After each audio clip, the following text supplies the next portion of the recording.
Lansdowne Show.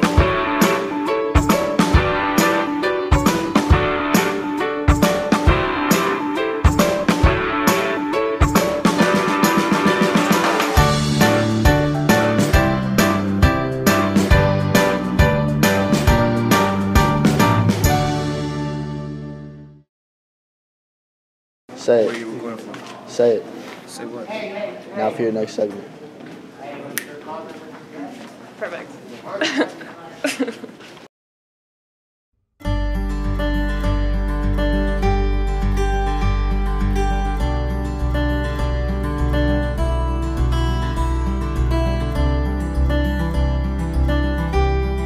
you breathing? Are you bored? You got drama? Looking for a good read? Othello's the book for you. Othello is a tragedy by William Shakespeare. Its themes include racism, love, jealousy, revenge, and the great betrayal. It revolves around two main characters, Othello and his unfaithful friend Iago. Cunning and mischievous Iago, good-hearted and kind Othello would intrigue you all the way. Side effects include not being able to put the book down, addiction, suspense, and loss of anger. Do not read if you're highly sensitive or cannot read. A must-read for all fans of Shakespeare and those looking for something new.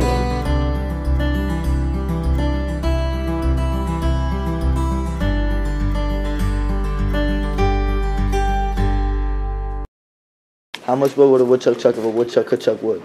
Not sure. Not sure? Okay, Not sure. Maybe later. Later, bro. Typo. Glenn was a good kid. Misunderstood like the rest of us. Feeling down, but I didn't want to ask. No. Big decision, bro. Big decision, bro? You never know. Alvin, we never saw it coming. Nobody but he. Maybe later. Maybe later. Maybe later we understand. Maybe later we lend a hand to Tavon. Good kid. High school, like me, fell down a rabbit hole of depression. Nobody but he could see the darkness, the sudden shadow in his brain. You know, the happy part. He thought killing himself would be the only way to heal his cold heart. He had a bright future. Smart kid, no matter what he did. Tracy will never be the same. But she forgave him for what he did and what he had become. Maybe later. 90% of my friends have cuts just like this. We couldn't find anywhere to go. No happier place to be. They judged us for being sad. Hear that? From people that cared about me, people who loved me. Yet I'd never get to see what the bright light was. 60% of us are on happy pills now. The other 40% are still depressed or dead. 10% leading cause of death in the United States. 47,173 of us took our own lives. 1,400,000 of us attempted, even me. I'm just being real. You'll never understand how they feel until they're gone. Maybe later might be too late. And now? And now for your next segment.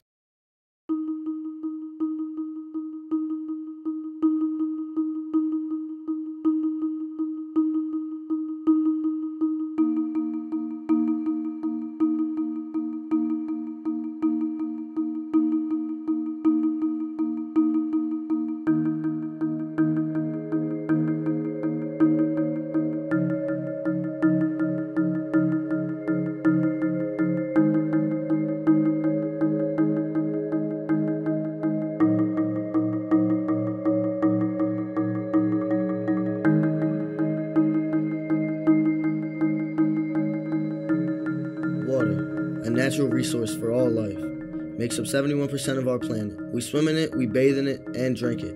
Water is what gives us life, and without it, there would be no life. For the thousands of years, humans have relied on water to create power and agriculture. However, what can create can also destroy. This is the story of the waterways of Ellicott City.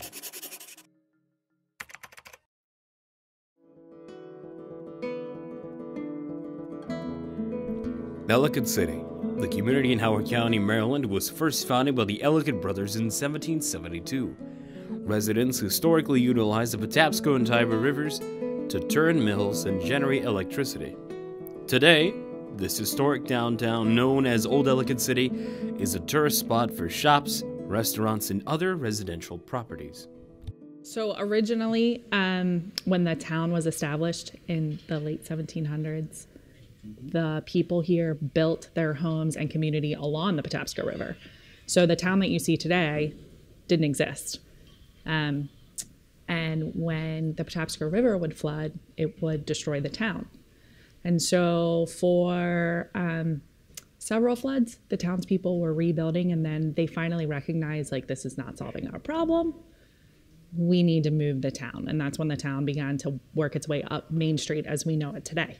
But its relationship really correlates with the Ellicott brothers and coming to this town and creating a mill town. What they did was they manipulated the riverbeds in such a way to speed up the water so they could create electricity. Back then, you definitely needed water and water power to operate those mills. So after looking up and down the river, this is one of the places they chose, and they thought it was a really good area. It was built along the banks of the Patapsco River because of the power of the water to drive the industry that came here and that settled here and that built this town. The 1800s, they had a big storm in Howard County. There was over 18 inches of water that fell in just a couple hours. The flood of 1868 transformed the entire Patapsco River Valley. Sykesville used to be on the Howard County side. The 1868 flood completely wiped out Sykesville, and when they rebuilt the town on higher ground on the Carroll County side.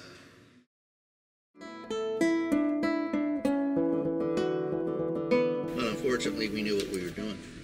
So that's the other thing, too, because we knew how to respond to it. The first time, it was like, okay, what do we do next? What do we do next? We got to do this, then we got to do this, then we got to do this. The second time, it's just like, okay, now just go do it. You know how to do it. You've done it once. It's a combination of all of it. It's just, development versus the change in climate versus the geographical location. It's just one of those perfect storm areas that when things line up, it's like you hit the slot machine. And, but this is not the kind of jackpot that we want to hit. Look at the impact on the town. If it's going to totally destroy your town, what good is it? Because then you just have an empty town with all this flood mitigation, but you've lost that community, you've lost that historicalness of our area, and once, like I said, once you lose that, it's gone. The catastrophic flooding we've experienced has also caused a tear in the fabric. Each time there's a major flood, there are people who move away, businesses that don't come back, relationships that get frayed out of that. So not addressing the catastrophic flooding, continuing to study really isn't a realistic option because it will eventually cause the downtown to die. The largest contributing to flooding really is the topography that we're dealing with. It's a steep incline, and when we have a lot of rain in a short period of time, which has certainly been our experience in the 2016 and 2018 floods, the water is moving so quickly from the top down that it's creating a wall of water, so there's no time for the ground to absorb the water. And we have a lack of places for that stormwater to go.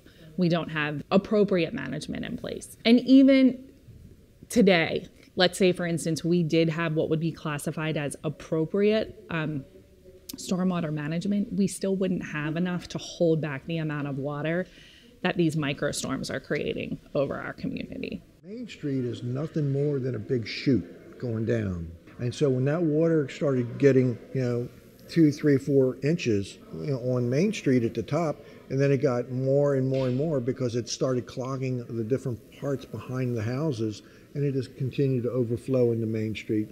And by the time those storms were over, the water going down Main Street was, like 6 feet deep. Although not perhaps exclusively to blame, land use and how we've managed stormwater in the past, in the recent past, is to blame. And the good news about that is it's something that we can change. The 4 streams, it's the amount of water falling at the same time, the way the city's built on the hills, and the lack of the right infrastructure, so it all is kind of put together. Although we've had these top-down floods before, they definitely seem they're more violent now. And And that can certainly be attributed to overdevelopment, to the clogging of the waterways, and all the things that the county's trying to deal with now. The floods of 2016 and 2018 were both very significant in their respects. However, the real magnitude and gravitas of the aftermath could be told in statistics. The flooding event of 2016 statistic-wise was the more impactful storm. Well over half of the rainfall was measured, with just under 1.5 inches of it falling in a span of 10 minutes, and over 4.5 inches of it falling in a span of an hour. In addition, streams overflowed, some at or near record levels. Some peaked as much as 8.5 feet above flood stage. This was an additional catalyst for all the severe flooding that occurred. With all these statistics, it's unfortunately no surprise that Ellicott City endured the worst damage from flooding it saw in many decades. The Patapsco River at Ellicott City reached over 128 feet. The Patapsco River at Patapsco Valley State Park not only reached major flood stage, but also shattered the previous record. Rainfall totals in many time spans at Ellicott City were absolutely absurd, and the streams I just mentioned about, 8 of the 11 shown on this graph had the top 5 peak levels on record. Peak levels that have not been seen in almost a century. Yes, there are gaps in records in some of these locations, but to have those water levels in Ellicott City is absolutely insane. Now on to the most recent flooding event that occurred in 2018. The storm that was responsible for this event produced similar rainfall, over 1/2 foot in 3 hours measured in Ellicott City. In some locations, Doppler radar estimated rainfall totals of 9 inches plus. In addition, most streams had some form of moderate flooding. Here are some more graphs to show you. The Hudson Branch at Ellicott City had major flooding, and the Patapsco at Valley State Park once again had major flooding. However, the Patapsco at Ellicott City saw moderate flooding at modest. With all this said, the city still managed to flood for now the second time in 2 years, exposing the issue of being flood prone and raising more concern that was already high.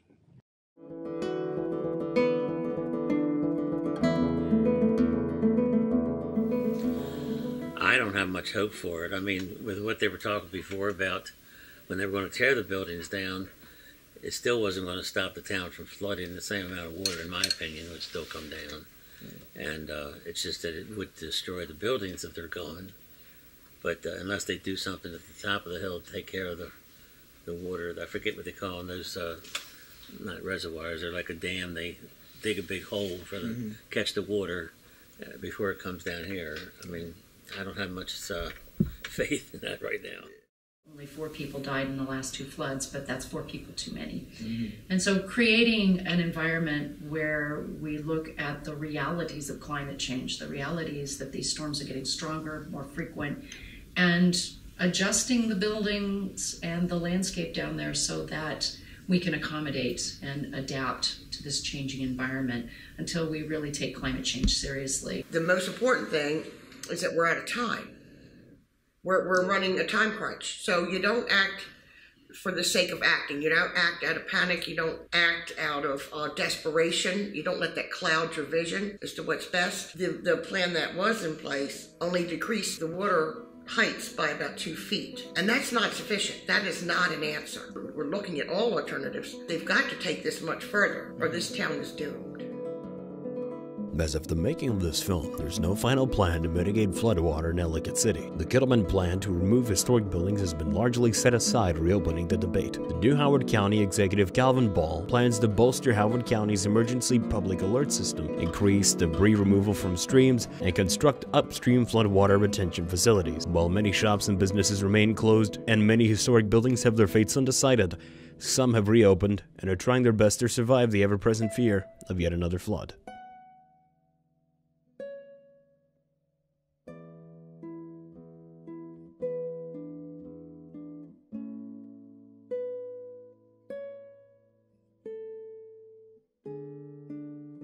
Calvin Ball, the newly elected county executive, has great concerns about his predecessor's 5-year flood mitigation plan for Ellicott City.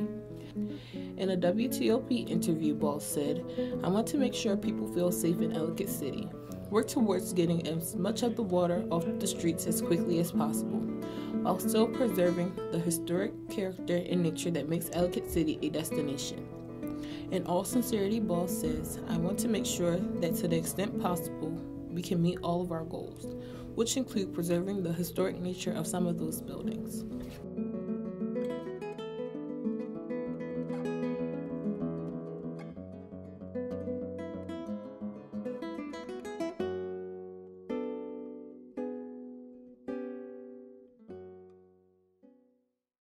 No. I'm trying to.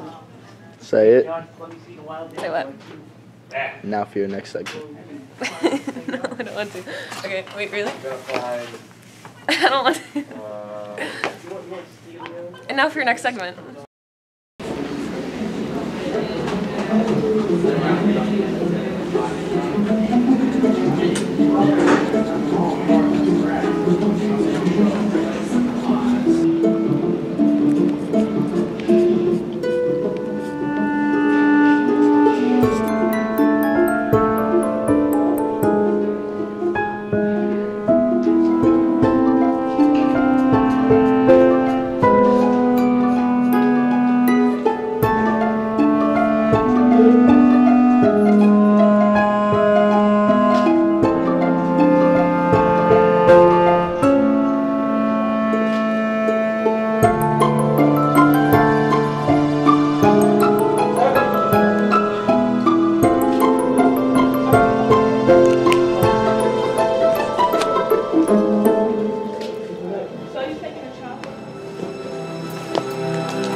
Hello, stranger.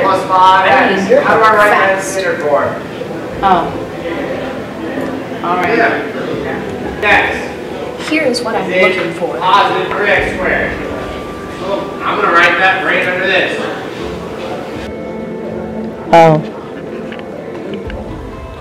Our home is in danger, and the cat is lost here, somewhere. But it seems so big, I need your help fast.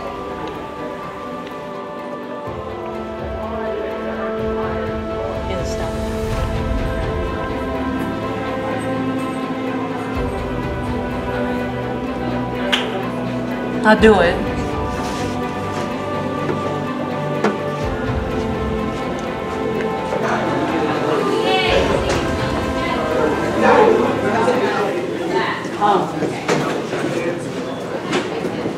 Here I go.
Hello? Are you here?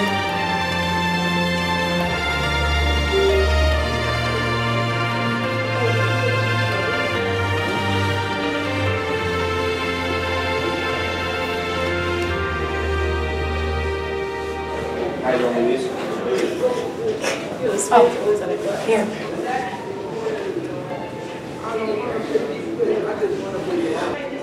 May the adventures guide you.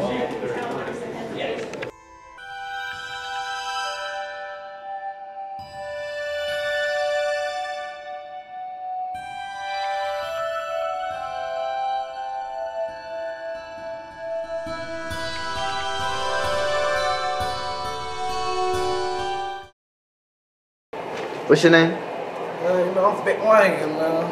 What time is it? I have no idea. Hold up, let me check. And it's Big 1 o'clock. Now for your next segment. After this course, you become the person who knows what to do.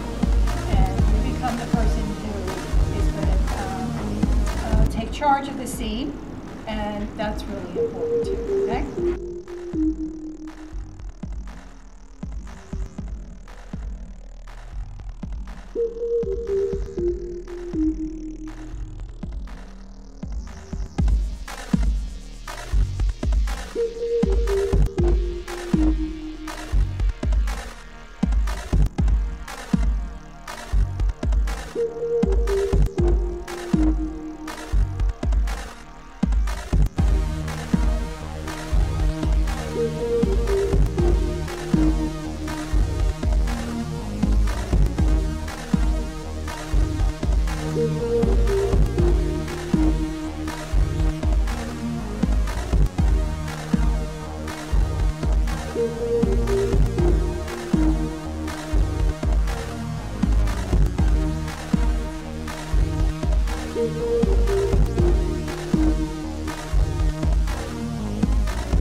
Here, you see it, you take it out. Your arms are the red. But we're going to continue this.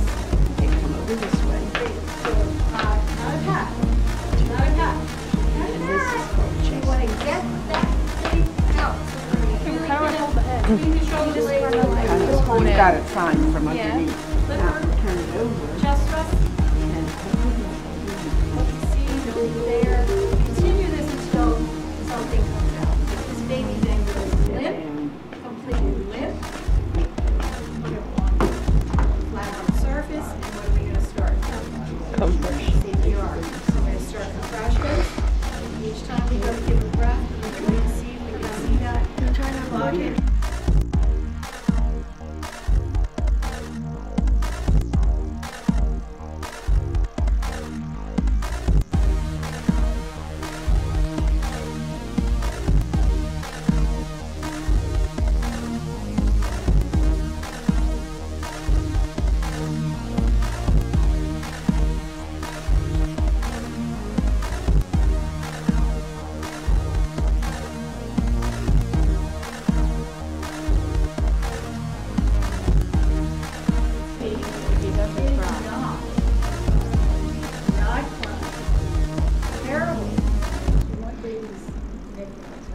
Babies to move.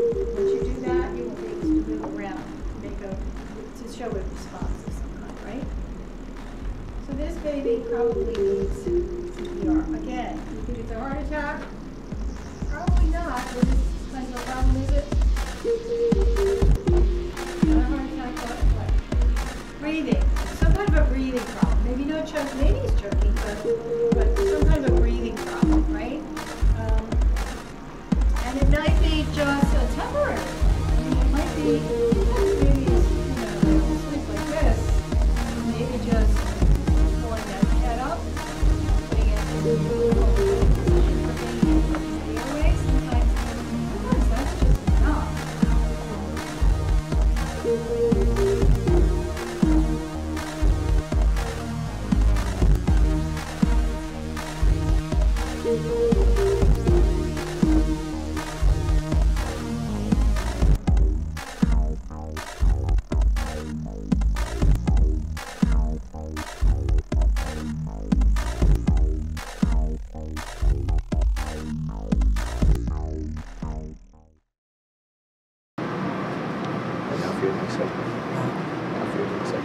Now for your next segment.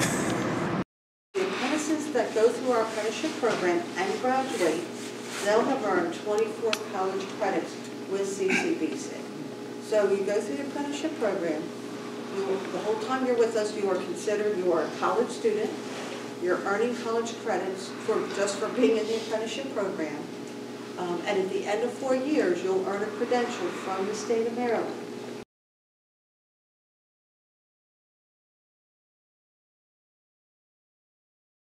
What has the program done for you? It's opened up a lot of opportunities for me, made me think a lot about my career in the future, pushed me to be better. Mr. Carroll, obviously, he's a great guy. He's helped me a lot, done a lot for me. The program has opened up where I want to pursue my path and what my life wants to be. I want to pursue as an electrician and basically know how to work in the real world and be making a lot of money. That's what this has done for me. And also it's opened up a lot of opportunities to make friends and get to know everybody and do everything like that. So it's just a great opportunity to get know the safety and all that. What's going on in electrical? We do a lot of safety, and then we do a lot of hands-on, once in a while. We've done straight, extension, ladders, scaffolds. Mess with safety, because safety is number one. And you learn about how to use the tools and what all the stuff implies, what you can and cannot do, and stuff like that. It's really important. So for me, I'm a little higher up in the program than some other people, but what we're doing right now, we're learning how to install panel boards, when you go downstairs and then when power goes out, blah, blah, and you have to reset the breaker. That's what I'm currently doing right now, and basically right now I'm learning all the fundamentals to where I have to wire up the house and where all that stuff gets at. So right now, we're just basically getting over the core basics of just wiring up a house. We already got safety and all that done last year. Why should kids join the program? There's a lot of opportunities for them because this whole world's about to become full of electricity. And so if you join, next thing you know, you have a lot of opportunities to progress and to actually have a great career. This is actually a good career where you make a lot of money and you have fun doing it. And if it's something you actually want to do, just try out. And if it doesn't work for you, hey, it's not meant for you, it's okay. No matter what in the world, you're always going to need trade, whether it's carpentry, plumbing, electricity. I recommend electricity a lot because, one, they got a great program here at Carroll. He's a great teacher, he's a great guy, he knows how to teach, he's a fun person overall. And another thing is that he's way more experienced than all of us, so he knows if you need help with anything, he can help you with that. And no matter what, you're going to make money here. You got a 4-year program of where you're going to each year you're going to make more and more and more money, and it's up to you. But if you don't want to do it, that's completely up to you. And if you do want to do it, it's a great opportunity for life. On a scale of 1 to 10, 10 being the most barbecue, how much barbecue do you like on your chicken? How much barbecue? Say 7. Can you speak up for the camera? 7. Was that a video?